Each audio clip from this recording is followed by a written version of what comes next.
Hi friends, ఈరోజు మా చివరి కాలం అవుతుంది మిరపకాయల కాలం.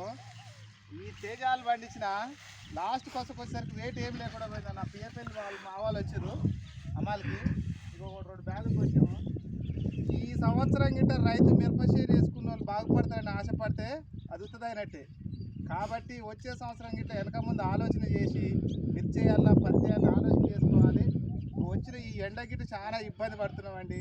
కాబట్టి రైతు కష్టాలు ఏ విధంగా ఉన్నాయి, తినక సరిగా ఉండి లేక.